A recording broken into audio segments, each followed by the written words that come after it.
Start करते हैं आज का एमसीक्यू। चलो, फर्स्ट यहाँ पे क्वेश्चन पूछा हुआ है, the nucleus of lymphocytes is, means कि यहाँ पर जो लिम्फोसाइट का न्यूक्लियस पूछा हुआ है उसका यहाँ पे जो कैरेक्टर्स दिए हुए हैं उन कैरेक्टर्स के बारे में पूछ रहा है। तो चलो टाइम स्टार्ट होता है अभी।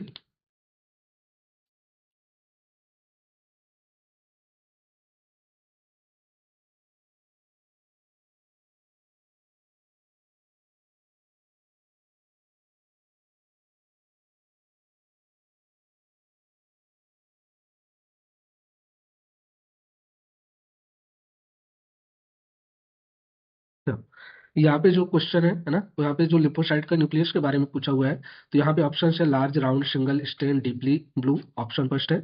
सेकंड ऑप्शन है आपका स्मॉल एक्सेंट्रिक किडनी शेप्ड, या फिर मल्टीलोब्ड पेल स्टेनिंग, या फिर वेसिकुलर विथ प्रोमिनेंट न्यूक्लियोलाई, है ना। तो यहाँ जो इसका करेक्ट आंसर होगा वो आपका ऑप्शन ए जो होगा वो करेक्ट होगा, है ना। जो लिपोसाइट का न्यूक्लियस होता है वो काफी बड़ा होता है, राउंडेड होता है एंड सिंगल होता है ना, मीन्स कि उसके कोई लोब्स नहीं होते। और जब उसको स्टेन करते हैं तो वो डीपली ब्लू अपन को स्टेन दिखाई देता है। क्लियर है। वहीं दूसरा क्लियर है। तो चलो यहाँ से ऑप्शन जो ए है वो करेक्ट है। चलो करेक्ट कर लेना। नेक्स्ट ऑप्शन देखते हैं। चलो नेक्स्ट क्वेश्चन यहाँ पे है, B lymphocyte are processed in, है ना, कि जो बी लिम्फोसाइट होता है वो कहाँ पे प्रोसेस होता है। क्लियर है, मीन्स कि बनता कहाँ पे है, तो क्वेश्चन ये पूछ रहा है। चलो टाइम स्टार्ट होता है अभी।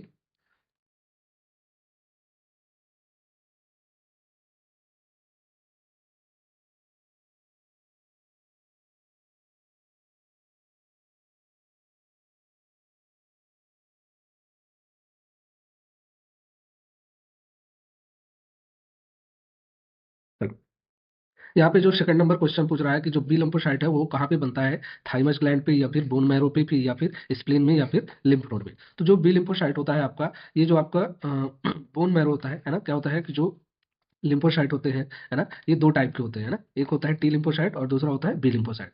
जो टी लिम्फोसाइट होता है ये ऑरिजिन तो कहाँ पे होता है, बोन मैरो में होता है ना। इसका जो ऑरिजिन होता है, ऑरिजिन बोन मैरो में होता है ना। बट जो इसका डेवलपमेंट होता है, ये डेवलपमेंट जो इसका होता है डेवलपमेंट, इसका जो डेवलपमेंट होता है वो कहाँ पे होता है, थाइमस ग्लैंड पे होता है ना। इसका डेवलपमेंट जो होता है वो कहाँ पे होता है, थाइमस ग्लैंड पे होता है। ऑरिजिन बोन मैरो में होता है लेकिन डेवलपमेंट थाइमस ग्लैंड पे होता है। जबकि जो बी लिम्फोसाइट होता है इसका ऑरिजिन एंड जो डेवलपमेंट है दोनों कहाँ पे होता है, बोन मैरो होता है, बोन मैरो में होता है, इसलिए इसको बी लिम्फोसाइट बोला जाता है। और जो थाइमस ग्लैंड में डेवलप होता है, मीन्स की थाइमस ग्लैंड में जिसका मैचुरेशन होता है, डेवलपमेंट होता है ना, तो उसको बोला जाता है टी लिम्फोसाइट। क्लियर है। चलो तो इसका करेक्ट आंसर है आपका ऑप्शन बी। चलो नेक्स्ट क्वेश्चन। चलो नेक्स्ट क्वेश्चन यहाँ पे थर्ड नंबर पूछा है, lymph T lymphocytes are primarily concerned with, means कि यहाँ पर जो टी लिम्फोसाइट होता है यहाँ पे पूछ रहा है किस लिए जरूरी होता है, मीन्स किस लिए कंसर्न होता है ना, मीन्स किसका कंसर्न क्या होता है, ह्यूमोरल इम्यूनिटी या फिर सेलुलर इम्यूनिटी या फिर इनेट इम्यूनिटी या फिर कॉम्प्लीमेंट एक्टिवेशन। चलो टाइम स्टार्ट होता है अभी।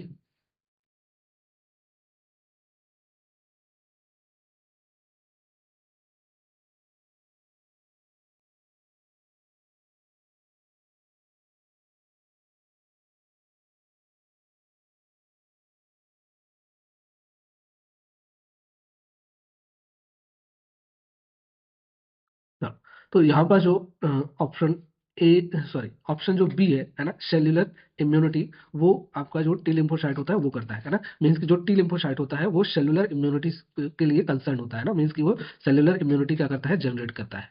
क्लियर है। तो जो टी लिम्फोसाइट है वो सेल्युलर इम्यूनिटी जनरेट करता है ना। ह्यूमरल इम्यूनिटी जो होता है ये एंटीबॉडी के द्वारा जनरेट किया जाता है ना। और जो ये इनेट इम्यूनिटी होता है इसमें भी आपका एंटीबॉडी इन्वॉल्व होता है। क्लियर है। एंड जो कॉम्प्लीमेंट एक्टिवेशन है इसके लिए एंटीजन प्लस एंटीबॉडी, इन दोनों का जब कॉम्प्लेक्स बनता है तब जाके कॉम्प्लीमेंट स्टार्ट होता है ना। इसके भी दो टाइप होते हैं स्टार्ट होने के, दो तीन टाइप होते हैं, तीन टाइप है ना। तो वो अलग होता है, चलो उनको बाद में पढ़ेंगे। चलो तो इसका करेक्ट आंसर है आपका ऑप्शन बी। चलो नेक्स्ट क्वेश्चन।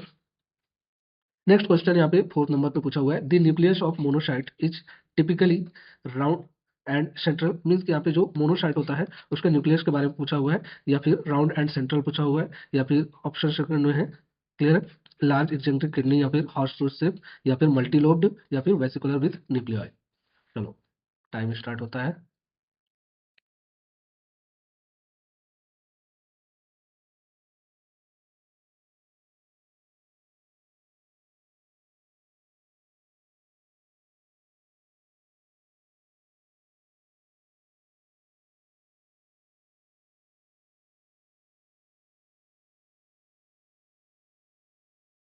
यहाँ पे जो मोनोसाइट के न्यूक्लियस के बारे में पूछा गया है, तो जो मोनोसाइट का न्यूक्लियस होता है ये काफी बड़ा होता है, लार्ज होता है एंड एक्सेंट्रिक होता है, एंड ये किडनी या फिर हॉर्स का जो सूज होते हैं उस शेप का जो आपका ये मोनोसाइट का न्यूक्लियस होता है वो दिखाई देता है। क्लियर है? तो इसका करेक्ट आंसर होगा आपका ऑप्शन बी। चलो नेक्स्ट क्वेश्चन। नेक्स्ट क्वेश्चन यहाँ पे 5th नंबर पूछा हुआ है, मोनोसाइट्स आर प्रिकर्सर्स ऑफ। यहाँ पे बोला हुआ है कि जो मोनोसाइट होता है वो किसका प्रिकर्सर्स होता है ना। प्रिकर्सर्स मीन्स किस चीज की शुरुआत करता है, न्यूट्रोफिल की या फिर मैक्रोफेजेस की या फिर प्लाज्मा सेल्स की या फिर नेचुरल किलर सेल्स की। चलो टाइम स्टार्ट होता है अभी।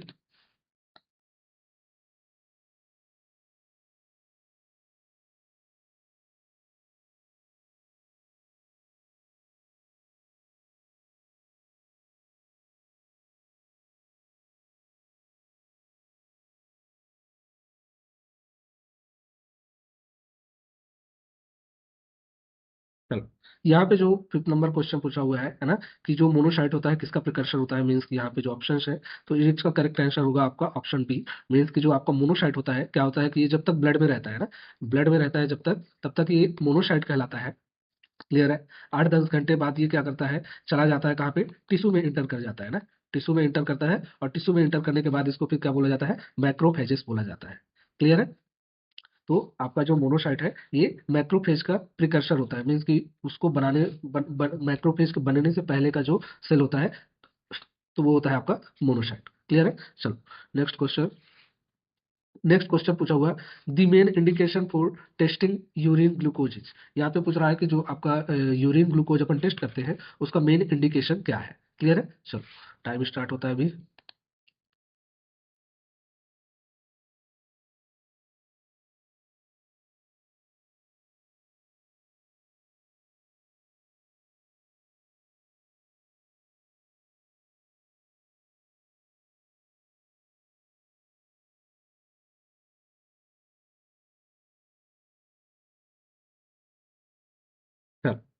तो यहाँ पे जो क्वेश्चन पूछा हुआ है कि जो यूरिन ग्लूकोज के लिए जो हमारा इंडिकेशन है, यहाँ पे उनमें से कौन सा एक हो सकता है। तो जो इंडिकेशन है आपका डिटेक्शन ऑफ प्रोटीन यूरिया, है ना, तो ये प्रोटीन के लिए होता है ना कि ग्लूकोज के लिए। दूसरा है डिटेक्शन ऑफ अनसस्पेक्टेड डायबिटीज, मीन्स जिसमें डायबिटीज का जिसका हमको टेस्ट करना है कि इसका डायबिटीज हो सकता है या नहीं, है ना, तो उसके लिए। या फिर follow up of non diabetic patient, या फिर जो जो डायबिटिक पेशेंट है ना, जिनका रोजाना चेकअप होता है, मीन्स कि उसके डायबिटीज को देखने के लिए कितना बढ़ा हुआ है घटा हुआ है उस चीज को चेक किया जाता है, तो वो आपका कहलाता है ना। तो यहाँ पर जो यूरिन ग्लूकोज का होता है इसका ऑप्शन बी करेक्ट है ना। स्क्रीनिंग फॉर रेनल स्टोन्स, तो ये ऑप्शन इनकरेक्ट है, एंड डिटेक्शन ऑफ हीमेचुरिया ये भी इनकरेक्ट है। तो करेक्ट इसका आंसर है आपका डायबिटीज ऑफ अनसस्पेक्टेड डायबिटीज मेलाइटिस या follow up of non diabetic patients, है ना। चलो नेक्स्ट क्वेश्चन। नेक्स्ट क्वेश्चन यहाँ पे पूछा हुआ है, presence of detectable glucose in urine is term. Means कि यहाँ पास जो यूरिन में ग्लूकोज अगर डिटेक्ट हो रहा है तो उसको हम क्या बोलेंगे यहाँ पे, या तो हीमेचूरिया बोलेंगे या प्रोटीन यूरिया बोलेंगे या ग्लूकोज यूरिया या फिर कीटोन यूरिया बोलेंगे। चलो टाइम स्टार्ट होता है अभी।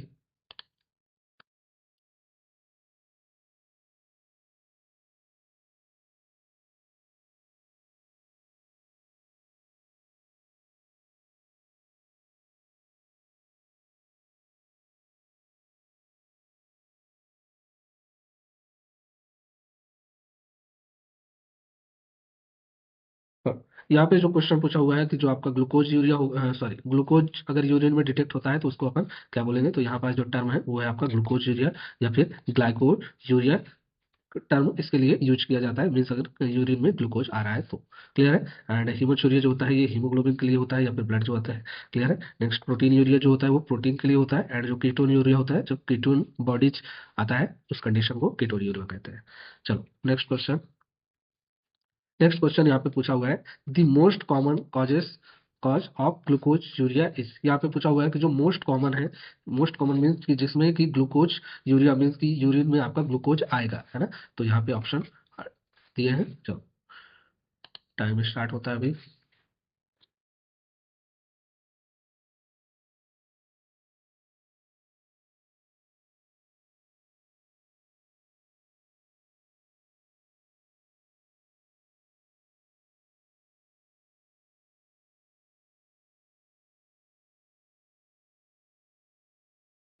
यहाँ पे जो 8वां नंबर जो क्वेश्चन है इसमें पूछा हुआ है कि मोस्ट जो कॉमन होता है ना, जिसमें यूरिन में ग्लूकोज आता है, तो यहाँ पे है आपका डायबिटीज मेलाइटस, है ना। जिनको डायबिटीज होता है, मीन्स जो शुगर की बीमारी होती है, उनमें जो होता है ग्लूकोज में, सॉरी, यूरिन में ग्लूकोज अक्सर जो होता है आपको देखने को, मोस्ट कॉमनली देखने को मिलता है। क्लियर है, मीन्स कि जो डायबिटीज मेलाइटिस का पेशेंट होगा उसके यूरिन में आपको ग्लूकोज देखने को अक्सर मिलेगा। तो इसका करेक्ट आंसर है आपका ऑप्शन बी। चलो नेक्स्ट क्वेश्चन। नेक्स्ट क्वेश्चन यहाँ पे पूछा हुआ है, endocrine causes of glucose urea include all except. यहाँ पे पूछा हुआ है कि जो यहाँ पे ऑप्शंस दिए हुए हैं, है ना, इन ऑप्शंस पे ये किस तरह के हैं, मीन्स कि ये एंडोक्राइन ग्लैंड में जब कोई डिफेक्ट होगा तो उसके कारण जो आपका ग्लूकोज आएगा यूरिन में, है ना, उनके कारण मीन्स कि ये सभी है ना, एक्सेप्ट मीन्स एक को छोड़कर ये सभी जो है वो यूरिन में ग्लूकोज का कारण बनते हैं। चलो टाइम स्टार्ट होता है अभी।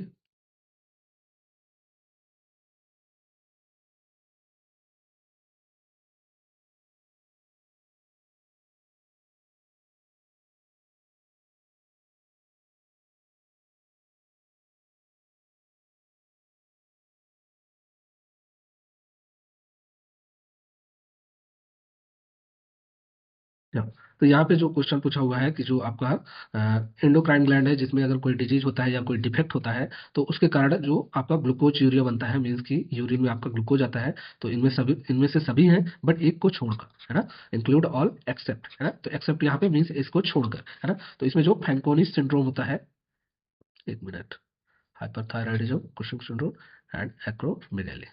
क्लियर है, हाँ। तो यहाँ पर जो फैंकोनी सिंड्रोम होता है, इस कंडीशन में जो होता है आपका ग्लूकोज यूरिन में नहीं आता है। क्लियर है, तो इसका ऑप्शन जो डी होगा वो आपका करेक्ट होगा। चलो नेक्स्ट क्वेश्चन।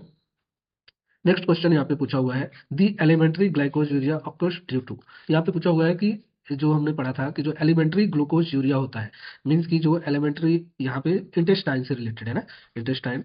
तो यहाँ पे पूछा हुआ है कि जो एलिमेंट्री ग्लूकोज यूरिया होता है, कि मीन्स कि आपका जो इंटेस्टाइन के कारण जो ग्लूकोज यूरिया होता है वो किस कारण से होता है ना। तो यहाँ पे है डिफेक्टिव रीनल ट्यूबुलर रीअब्जॉर्प्शन, या फिर rapid intestinal absorption of glucose after a meal and decreased insulin secretion, या फिर इंक्रीज्ड ग्लाइकोजन ब्रेकडाउन। क्लियर है, चलो टाइम स्टार्ट होता है अभी।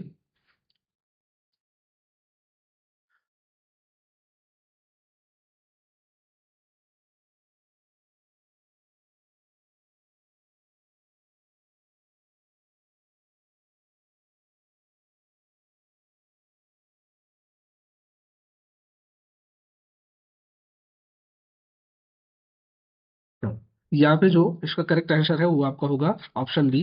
यहाँ पे जो आपका एलिमेंट्री ग्लाइकोज यूरिया मीन्स क्या होता है कि जब हम जैसे ही भोजन करते हैं, है ना, खाना खाने के बाद, वैसे ही हमारा जो ग्लूकोज का लेवल होता है वो काफी बढ़ जाता है, और उस कंडीशन में हो सकता है कि आपका जो ग्लूकोज हो आपके यूरिन में पास आउट हो। क्लियर है, चलो। तो इसको बोला जाता है आपका rapid intestinal absorption of glucose after a meal, means कि बहुत जल्द इसको क्या किया जाता है, रैपिडली इसको एब्जॉर्ब कर लिया जाता है ग्लूकोज को। तो इसका करेक्ट आंसर होगा आपका ऑप्शन बी। चलो नेक्स्ट क्वेश्चन। नेक्स्ट क्वेश्चन यहाँ पे पूछा हुआ है, the normal renal threshold for glucose is, means कि जो रीनल थ्रेशोल्ड होता है ना, वो ग्लूकोज के लिए यहाँ पे कितना होता है। ऑप्शन है 150, 120, 150, 180 या फिर 200 mg पर डे। चलो टाइम स्टार्ट होता है अभी।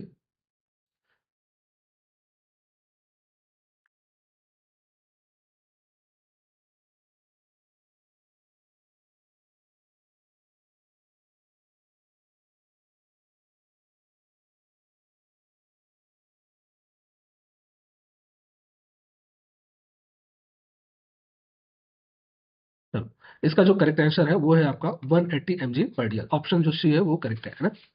तो रीनल थ्रेशोल्ड मीन्स क्या होता है कि जो किडनी होता है ना, किडनी की एक एबिलिटी होती है ना। एबिलिटी क्या होती है कि ये जो ग्लोमेरुलस होता है, वहां से जब ग्लूकोज फिल्टर होता है तो उसको फिर से क्या कर लिया जाता है, रीएब्जॉर्ब कर लिया जाता है ना। तो रीएब्जॉर्ब करने की भी एक लिमिट होती है ना। तो रीएब्जॉर्ब करने की जो एक लिमिट होती है उसको बोला जाता है आपका रीनल थ्रेशोल्ड, है ना। क्या बोला जाता है, रीनल थ्रेशोल्ड। तो जो ग्लूकोज के लिए रीनल थ्रेशोल्ड होता है वो होता है 180 mg पर डे, है ना। हर एक सब्सटेंस के लिए रीनल थ्रेशोल्ड होता है, बट जो ग्लूकोज के लिए होता है वो कितना होता है, 180 mg पर डे। मीन्स कि अगर ब्लड में आपका 180 तक आपका ग्लूकोज है ना, बढ़ा हुआ है, तो उसको रीनल थ्रेशोल्ड के थ्रू, मीन्स कि उसको मीन्स कि किडनी को क्रॉस करके, मीन्स कि यूरिन में आपका ग्लूकोज नहीं आएगा, है ना। लेकिन अगर 180 से ऊपर जाता है तो जो आपका ग्लूकोज होगा वो यूरिन में पास होने लग जाएगा। क्लियर है, तो जो रीनल थ्रेशोल्ड है वो है आपका 180 mg पर डे। चलो नेक्स्ट क्वेश्चन।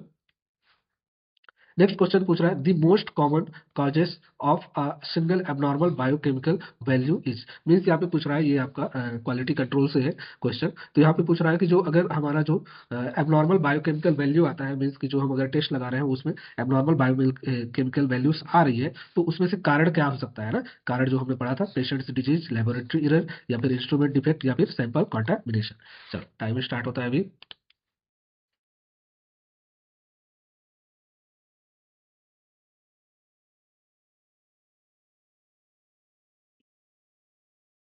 1 मिनट रुकना। हाँ,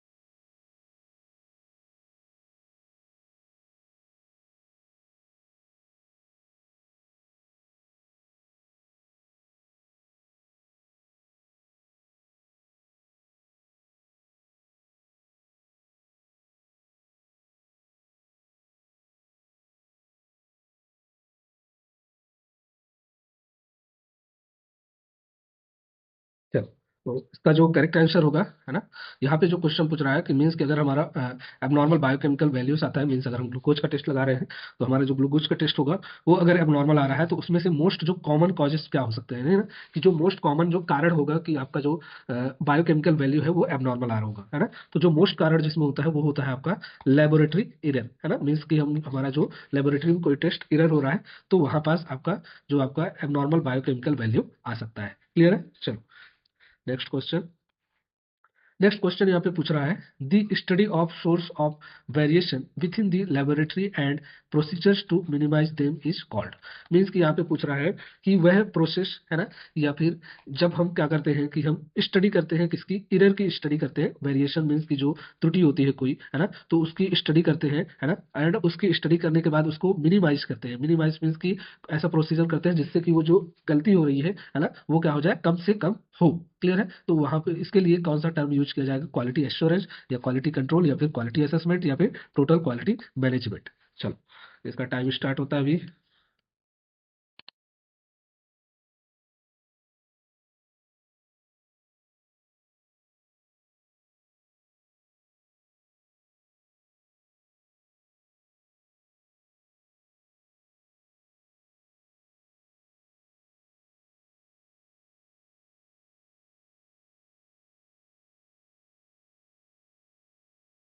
चलो यहाँ पे जो ऑप्शंस है ना, इसमें क्वालिटी कंट्रोल करेक्ट होगा, है ना। क्वालिटी कंट्रोल के अंतर्गत हम क्या करते हैं कि जो भी एरर हो रहे हैं, है ना, एरर हो रहे हैं, एरर मीन्स इसको अपन वेरिएशन भी बोलते हैं। क्लियर है। वेरिएशन, तो जो एरर होता है मीन्स की कोई त्रुटि हो रही है, आपका जो टेस्ट है उसके कारण आपका जो टेस्ट है उसकी क्वालिटी जो हो सकती है वो कंप्रोमाइज हो सकती है। मीन्स की क्वालिटी जो होगा अच्छा नहीं हो सकता है। क्लियर है। तो उस कंडीशन को अगर हम उसको स्टडी कर रहे हैं, और स्टडी करने के बाद हम उसको क्या कर रहे हैं, मिनिमम करने की कोशिश कर रहे हैं ना, उसको मिनिमाइज कर रहे हैं, ताकि हमारा जो रिजल्ट रहे वो लगभग लगभग करेक्ट रहे, है ना। तो उस वो किस कंडीशन में किया जाता है, आपका क्वालिटी कंट्रोल ना। जब क्वालिटी कंट्रोल अपन अपनाते हैं तो उस कंडीशन में आपका जो उसकी स्टडी करते हैं, और स्टडी करने के बाद उसको मिनिमाइज करते हैं। क्लियर है।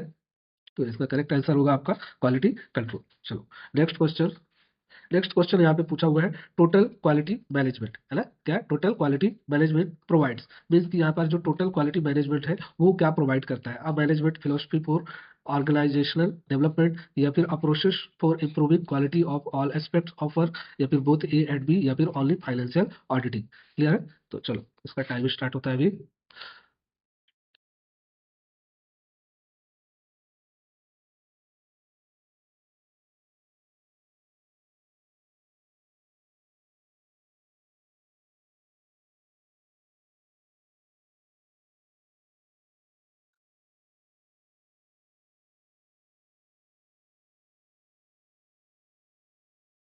यहाँ पे जो ऑप्शंस है इसमें ए एंड बी दोनों करेक्ट होंगे। क्लियर है। तो इसका जो करेक्ट आंसर होगा आपका ऑप्शन सी होगा। क्लियर है। यहाँ पे जो टोटल क्वालिटी मैनेजमेंट होता है, मीन्स कि हम जो पूरी क्वालिटी को मैनेज करते हैं, है ना, अगर हम पूरी क्वालिटी को मैनेजमेंट कर रहे हैं तो वो हमारा क्या करता है, ऑर्गेनाइजेशनल डेवलपमेंट करता है ना।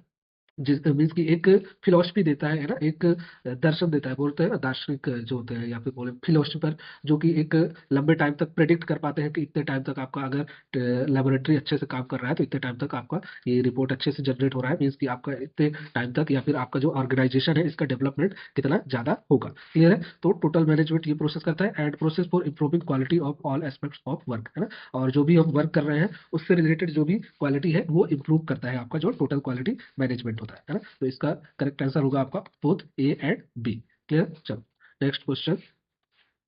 नेक्स्ट क्वेश्चन पूछ रहा है, the traditional framework for managing quality in health care laboratory includes all except. यहाँ पे पूछ रहा है कि हमारा जो ट्रेडिशनल होता है ना, ट्रेडिशनल फ्रेमवर्क मीन्स कि हम अगर क्वालिटी कंट्रोल, क्वालिटी को मैनेज कर रहे हैं तो उसके लिए हमने पढ़ा था कि एक क्वालिटी को मैनेज करने के लिए हम एक पारंपरिक क्या करते हैं, फ्रेमवर्क बनाते हैं ना, कि हमको लेबोरेटरी में क्या क्या फंक्शन परफॉर्म करने हैं जिससे हमारा जो लेबोरेटरी होगा उसमें क्वालिटी मैनेजमेंट होगा, है ना। मीन्स कि हमारी लेबोरेटरी की जो क्वालिटी रहेगी वो बनी रहेगी। क्लियर है? तो यहाँ पास जो ऑप्शन है ना, उसमें से आपको आंसर करना है। चलो टाइम स्टार्ट होता है अभी।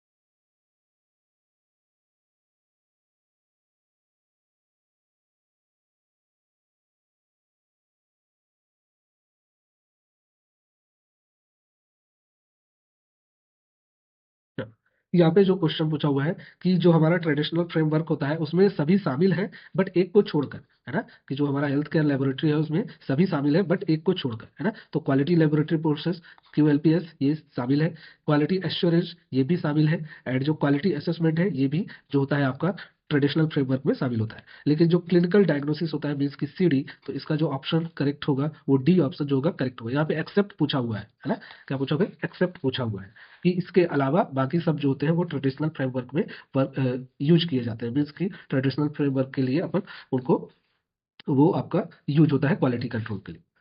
समझ गए? तो चलो इसका करेक्ट आंसर होगा आपका ऑप्शन डी। चलो नेक्स्ट क्वेश्चन। नेक्स्ट क्वेश्चन यहाँ पे पूछा हुआ है, inventory control policies in QLPS are related to.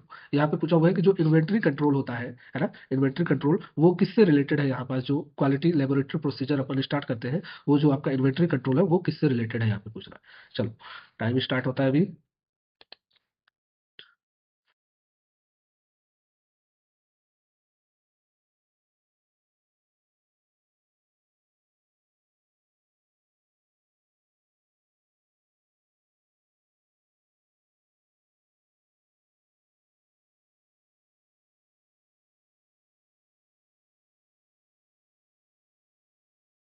चलो, तो यहाँ पे जो इन्वेंट्री कंट्रोल पूछा हुआ है ना, इन्वेंट्री कंट्रोल का मीन क्या होता है, इन्वेंट्री कंट्रोल का मीन्स होता है कि purchase and maintenance of instruments, equipments, chemicals, reagents and kits, है ना। मीन्स की जो आपका इन्वेंट्री कंट्रोल है इसमें हम ये मेंटेन करते हैं, है ना, कि जो हम परचेस कर रहे हैं या फिर जो हमारा इंस्ट्रूमेंट्स है या फिर जो इक्विपमेंट्स है उनका जो परचेस कर रहे हैं, या फिर जो केमिकल है, रेजेंट्स है या किट्स है, तो उनको अगर मेंटेन कर रहे हैं, है ना, उनके परचेस को लेकर उनको मेंटेनेंस रख रहे हैं, है ना, तो वो सभी आते हैं आपका इन्वेंट्री कंट्रोल पॉलिसीज में। मीन्स हमारी जो इन्वेंट्री कंट्रोल पॉलिसीज होनी चाहिए जिसमें हम बेस्ट जो है केमिकल मंगवाए, है ना, बेस्ट जो है रेजेंट मंगवाए, बेस्ट जो है किट्स मंगवाए, है ना, एंड बेस्ट जो इंस्ट्रूमेंट रहे जो कि करेक्ट आंसर आप, सॉरी, करेक्ट आपका रिजल्ट दे, है ना। तो उनका परचेस मीन्स कि उनको खरीदना एंड उनका जो मेंटेनेंस है वो सब किसके अंतर्गत आता है, आपका इन्वेंट्री कंट्रोल के अंतर्गत। तो इसका करेक्ट आंसर होगा आपका ऑप्शन बी।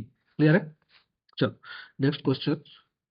नेक्स्ट क्वेश्चन यहाँ पे, continuous medical education programs for staff are part of. Means की जो आपका क्वालिटी कंट्रोल के अंतर्गत जो क्वालिटी लेबोरेटरी प्रोसेस होता है ना, QLPS में जो प्रोसेस होता है इसमें हम एक प्रोग्राम चलाते हैं जिसको बोला जाता है कंटिन्यूअस मेडिकल एजुकेशन प्रोग्राम, है ना, जिसको CME भी बोला जाता है।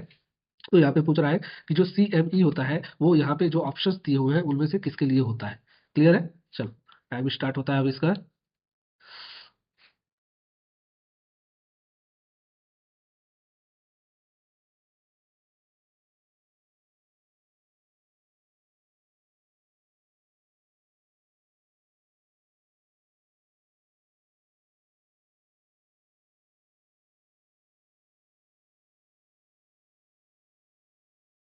तो यहाँ पे जो पूछा हुआ है स्टाफ कॉम्पिटेंसी इवैल्यूएशन इन क्यूएलपीएस या फिर फाइनेंशियल ऑडिटिंग या फिर पेशेंट रिपोर्ट वैलिडेशन के लिए या फिर इंस्ट्रूमेंट कैलिब्रेशन के लिए, है ना। तो यहाँ पर जो सीएमएस मेडिकल एजुकेशन जो प्रोग्राम होता है वो किस लिए होता है, वो स्टाफ के लिए होता है ना। स्टाफ के कॉम्पिटेंसी के लिए मीन्स की जो स्टाफ होता है उनकी क्या मीन्स की उनका जो क्या बोलते हैं इसको बोले तो एक्सपीरियंस या फिर उनकी कॉम्पिटेंसी मीन्स की बोल सकते हैं इसको हम कि जो स्टाफ है ना, उसका जो कितना मीन्स की अच्छे से काम कर रहा है। क्लियर है। तो उसके लिए अपन या फिर वो कितने अच्छे से काम करना चाहिए उसके इवोल्यूशन के लिए अपन क्या करते हैं, सीएमई जो प्रोग्राम होता है क्वालिटी कंट्रोल के अंतर्गत, है ना, क्यूएलपीएस के अंतर्गत उसको चलाया जाता है प्रोग्राम। क्लियर है। चलो नेक्स्ट क्वेश्चन।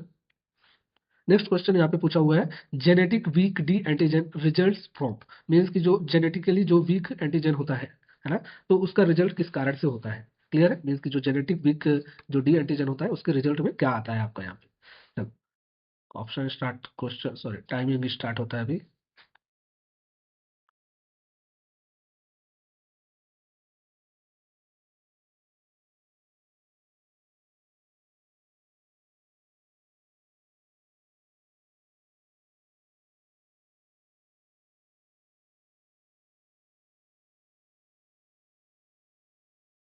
यहाँ पे जो क्वेश्चन पूछा हुआ है कि जो आपका genetic weak weak D antigen होता है ना, मीन्स की डी एंटीजन मीन्स की जो आपका आरएच एंटीजन होता है जो कि वीक होता है जेनेटिकली, है ना, तो वो किस कारण से होता है, मीन्स कैसे वो बना होता है। क्लियर है। तो यहाँ पे ऑप्शन है mutation leading to absence of D antigen, means कि म्यूटेशन के कारण जो आपका डी एंटीजन एब्सेंट है वो, या फिर inheritance of D antigen coding for weakened expression antigen complete but fewer in number, या फिर यहाँ पे बोल रहा है कि जो जीन है उसका जो जीन जो कोडिंग है ना, मीन्स कि जो डीएनए कोड कर रहा है उसका वीक एक्सप्रेशन है जिसके कारण जो आपका बहुत कम जो है डी एंटीजन प्रेजेंट है आरबीसी सरफेस में, या फिर Altered epitopes missing from D protein, या फिर जो डी प्रोटीन होता है ना, उसमें से कोई उसका एपिटोप जो है वो मिसिंग है, या presence of abnormal RH antibodies, या फिर आरएच एबनॉर्मल जो आरएच एंटीबॉडीज है उसका प्रेजेंस है। तो इसका जो करेक्ट आंसर होगा वो आपका होगा ऑप्शन बी, है ना। क्या होता है कि जब जेनेटिक वीक डी एंटीजन जो होता है वो किस कंडीशन में होता है, जब क्या होता है डीएनए के द्वारा जो होता है कि जो डी एंटीजन है उसकी कोडिंग कंप्लीटली नहीं हो पाती, जिसमें से जो डी एंटीजन का जो प्रोटीन होता है वो बहुत कम संख्या में होता है ना, जिसके कारण वो हमको जनरली डिटेक्ट नहीं होता है। क्लियर है। चलो तो इसका करेक्ट आंसर होगा आपका ऑप्शन बी। चलो नेक्स्ट क्वेश्चन। नेक्स्ट यहाँ पे क्वेश्चन पूछा हुआ है cells with partial D antigen usually, है ना, बोल रहा है कि जो सेल्स होगा अगर उसमें पार्शियल डी एंटीजन प्रेजेंट है तो वो किस कारण से है ना। यहाँ पे ऑप्शन है react strongly with all anti D result, या फिर टाइप वीकर देन एक्सपेक्टेड और मे not react at all with routine anti D result, या फिर सो complete absence of D antigen, या फिर सो इंक्रीज एंटीजन डेंसिटी। चलो इसका टाइमिंग स्टार्ट होता है अभी।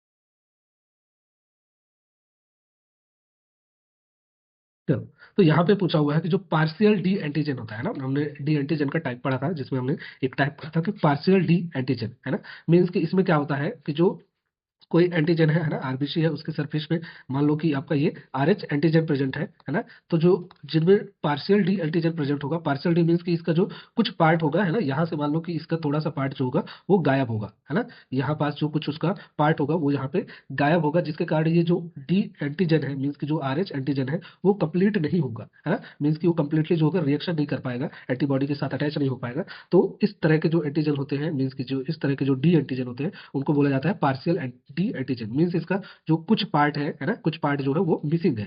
क्लियर है। तो इसका करेक्ट आंसर होगा वो यहाँ पे कहाँ गया, टाइप वीकर देन एक्सपेक्ट या may not react at all with protein anti D reagent, so complete absence of D, so increased antigen density. हाँ तो इसका करेक्ट आंसर होगा आपका ऑप्शन बी। क्लियर है। चलो नेक्स्ट क्वेश्चन। नेक्स्ट क्वेश्चन यहाँ पे पूछा हुआ है D U test is required in, यहाँ पे बोल रहा है कि जो डी यू टेस्ट अपन करते हैं वो डी यू टेस्ट किसके लिए किया जाता है, R H positive pregnant women के लिए, फिर या फिर R H negative pregnant women के लिए, या फिर पेशेंट विथ हीमोफीलिया, या फिर patient with sickle cell disease. Clear है। चलो तो इसका टाइमिंग स्टार्ट होता है अभी।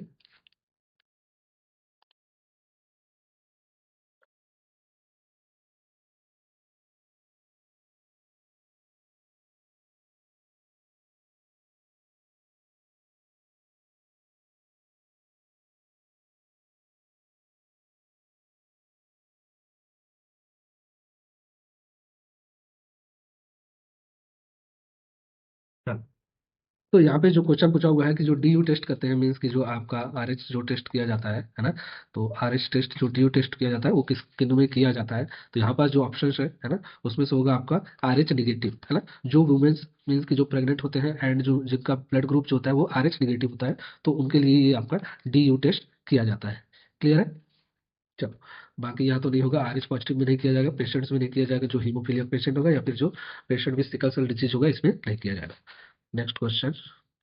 नेक्स्ट क्वेश्चन यहाँ पे क्या पूछा हुआ है, after adding AHG reagent centrifugation is done at. Means कि अगर हम क्या करते हैं, जब AHG reagent मिक्स करने के बाद जो हमारा सेंट्रीफ्यूगेशन टाइम है वो क्या होगा, यहाँ पे 500 RPM फॉर 2 मिनट, या फिर 1000 RPM फॉर 1 मिनट, या फिर 2000 RPM फॉर 5 मिनट, या फिर 3000 RPM for 10 minute. Time start होता है अभी।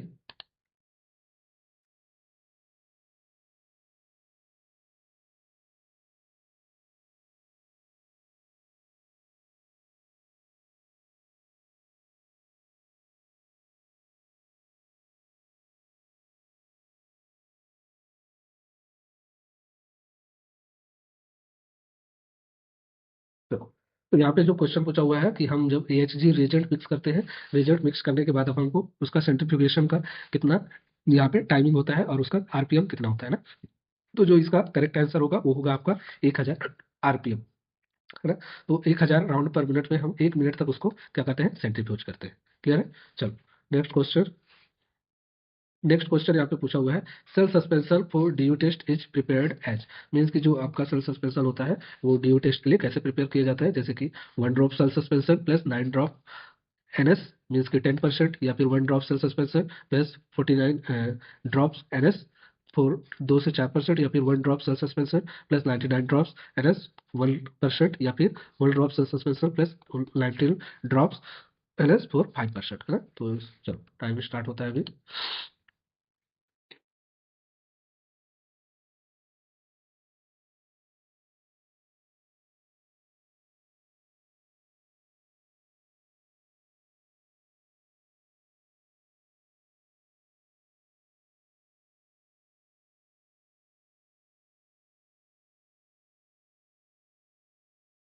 हाँ, इसका जो करेक्ट आंसर है वो होगा आपका ऑप्शन बी, है ना। जो हम सेल सस्पेंशन तैयार करते हैं डीओ टेस्ट के लिए, तो उसके लिए हम क्या करते हैं, 1 ड्रॉप जो होता है सेल सस्पेंशन लेते हैं, प्लस 49 ड्रॉप जो होता है NS लेते हैं, नॉर्मल सेलाइन लेते हैं ना, तो ये हमारा सेल सस्पेंशन जो बनता है वो 2 से 4% बन जाता है। क्लियर है।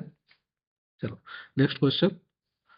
नेक्स्ट क्वेश्चन यहाँ पे है, पार्शियल डी या फिर डी बोजेक अकर्स वेल। मीन्स कि जो पार्शियल डी होता है वो कब होता है ना। चलो, ये क्वेश्चन शायद रिपीट हो चुका है, तो चलो इसका आंसर देना।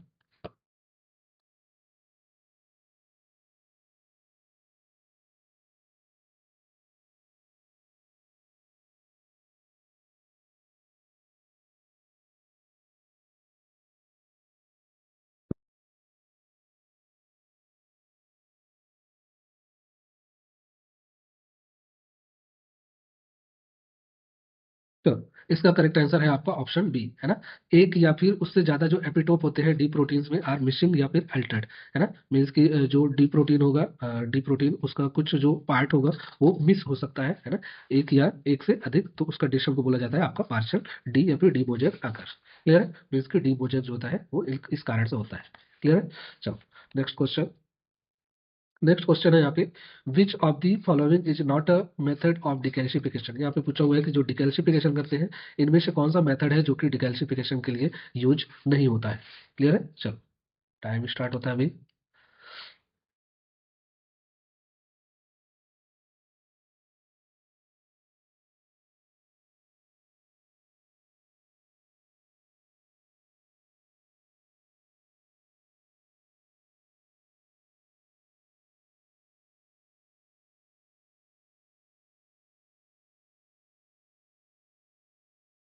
चलो, नेक्स्ट यहाँ पे क्वेश्चन जो पूछा हुआ है कि कौन सा मेथड जो है वो डिकैल्सिफिकेशन के लिए यूज नहीं होता है ना। तो इसका जो ऑप्शन करेक्ट होगा वो आपका ऑप्शन डी होगा, क्रायो प्रिजर्वेशन, है ना। जो क्रायो प्रिजर्वेशन होता है इसका यूज अपन डिकैल्सिफिकेशन के लिए नहीं करते हैं। क्लियर है। ये मेथड जो होता है डिकैल्सिफिकेशन के लिए होता है। Acid identification, sorry, acid decalcification या फिर आयन एक्सचेंज रेजिन या फिर इलेक्ट्रोलाइटिक मेथड जो होता है ये आपका डिकैल्सिफिकेशन के लिए यूज किया जाता है। क्लियर है। चलो, नेक्स्ट क्वेश्चन। नेक्स्ट क्वेश्चन यहाँ पे पूछा हुआ है, the principle of electrolytic decalcification is based on. Means कि जो डिकैल्सिफिकेशन का जो प्रिंसिपल होता है ना, वो यहाँ पे ऑप्शन दिया हुआ है, वो किस पर बेस्ड होता है। क्लियर है? चलो टाइम स्टार्ट होता है अभी।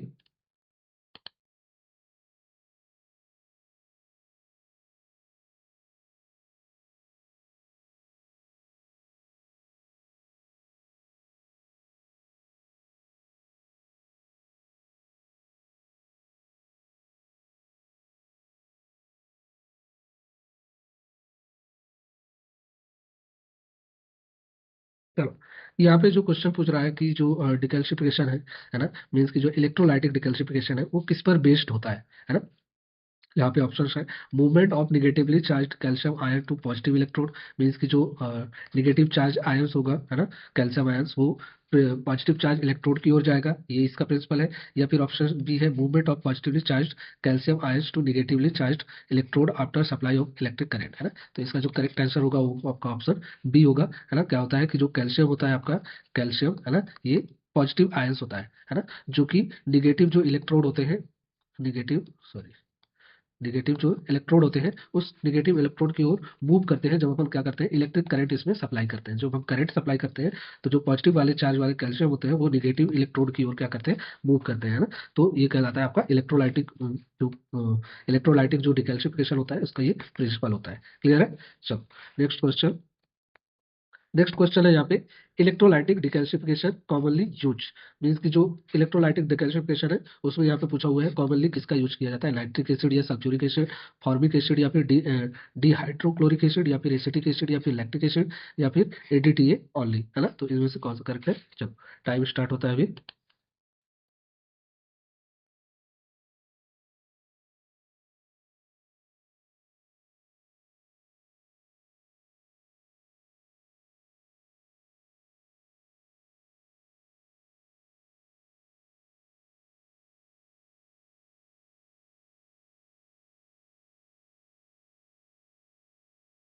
यहाँ पे जो पूछा हुआ है क्वेश्चन कि इलेक्ट्रोलाइटिक डिकैल्सिफिकेशन के लिए क्या यूज किया जाता है, तो इसका करेक्ट आंसर है आपका formic acid and hydrochloric acid, है ना। जो फॉर्मिक एसिड होता है या फिर हाइड्रोक्लोरिक एसिड होता है, इनका यूज किया जाता है आपके जो इलेक्ट्रोलाइटिक जो डिकैल्सिफिकेशन होता है, मीन्स कि जहाँ पे हम करंट सप्लाई करके जो कैल्शियम आयंस होता है उसको अलग करते हैं, है ना। तो वो कंडीशन कहलाता है आपका, मीन्स कि उस कंडीशन में आपका जो फॉर्मिक एसिड है या फिर हाइड्रोक्लोरिक एसिड है, इसका यूज किया जाता है। क्लियर है? चलो नेक्स्ट क्वेश्चन। नेक्स्ट क्वेश्चन यहाँ पे है, chelating agent act by. Means की जो चिलेटिंग एजेंट यूज हम करते हैं डिकैल्सिफिकेशन के लिए, वो किस तरह से एक्ट करते हैं, ऑक्सीडाइजिंग कैल्शियम आयंस या फिर absorbing metallic ions and binding them into soluble complex या फिर न्यूट्रलाइजिंग कैल्शियम विद एल्कलाई या फिर प्रिसिपिटेटिंग कैल्शियम सॉल्ट। क्लियर है? चलो टाइम स्टार्ट होता है अभी।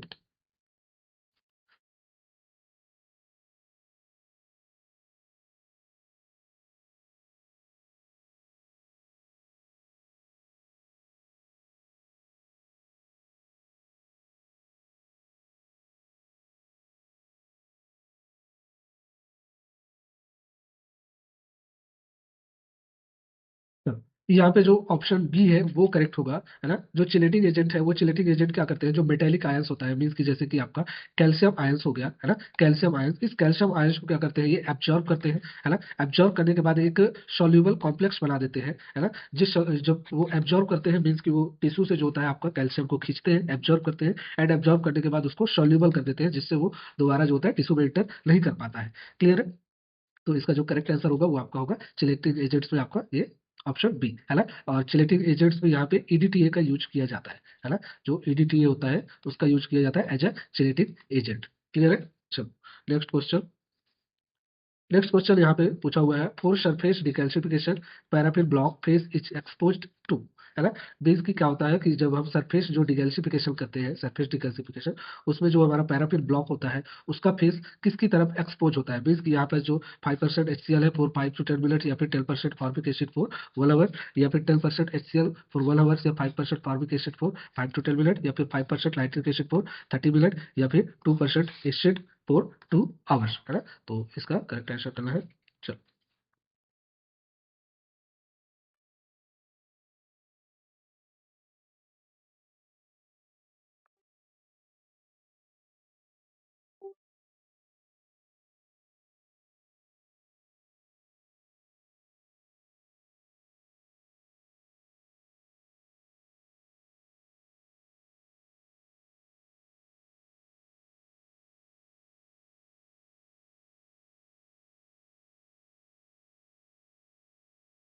यहाँ पे अभी थोड़ा शायद इंटरनेट कनेक्ट नहीं हुआ था, ग्लिच हुआ होगा।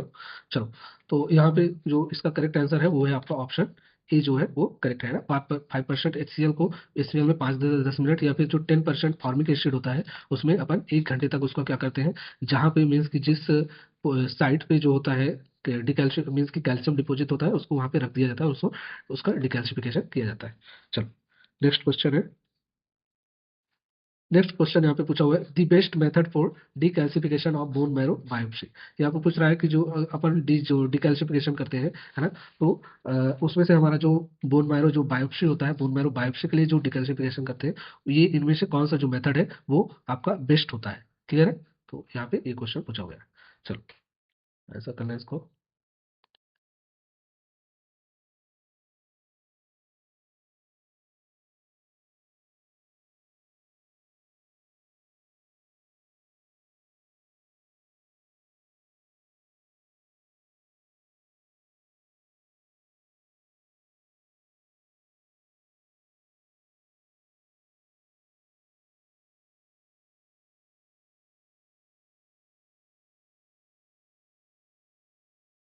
चलो, नेक्स्ट यहाँ पे जो क्वेश्चन है वो यहाँ पे क्या पूछ रहा है कि जो आपका चिलेटिंग एजेंट होता है, सॉरी, जो बोन मैरो के लिए होता है, वो कौन सा जो ऑप्शन है यहाँ पे वो करेक्ट है। तो यहाँ पे जो इसका ऑप्शन सी जो है वो करेक्ट है आपका। क्लियर है?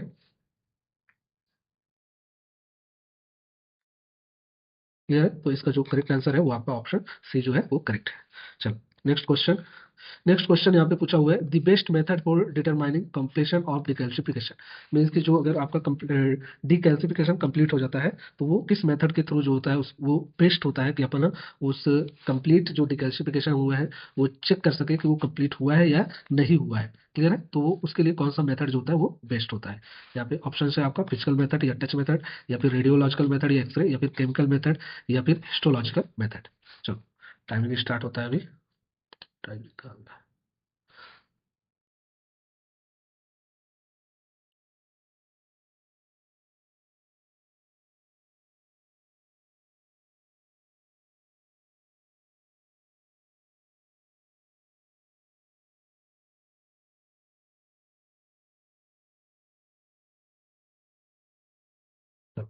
यहाँ पे जो ऑप्शन है इसमें से जनरली जो होता है क्या करते हैं अपन, जो डिकैल्सिफिकेशन कंप्लीट हुआ है या नहीं हुआ है उसके लिए हम अपन 3 मेथड यूज करते हैं, है ना। आपका एक होता है फिजिकल मेथड मीन्स टच करके, या फिर रेडियोलॉजिकल मेथड एक्सरे करके, या फिर केमिकल मेथड, है ना। तो यहाँ पर जो ये तीनों मेथड यूज किया जाता है कि डिकैल्सिफिकेशन कंप्लीट हुआ है या फिर नहीं हुआ है उसको चेक करने के लिए। लेकिन जो इसमें से सबसे बेस्ट मेथड होता है वो होता है आपका रेडियोलॉजिकल मेथड। क्लियर है? मीन्स कि एक्सरे के थ्रू हम जो टेस्ट करते हैं कि आपका डिकैल्सिफिकेशन कंप्लीट हुआ है या नहीं, तो उसके लिए आपका जो रेडियोलॉजिकल मेथड होता है वो आपका सबसे बेस्ट होता है ना। जो फिजिकल मेथड होता है ये बहुत ही बैड मेथड होता है ना। इस मेथड के थ्रू हम क्या कर देते हैं, टिश्यू को डैमेज हो सकता है। और केमिकल मेथड भी ये भी यूजफुल होता है, बट जो रेडियोलॉजिकल मेथड है ये सबसे बेस्ट होता है। क्लियर है? चलो।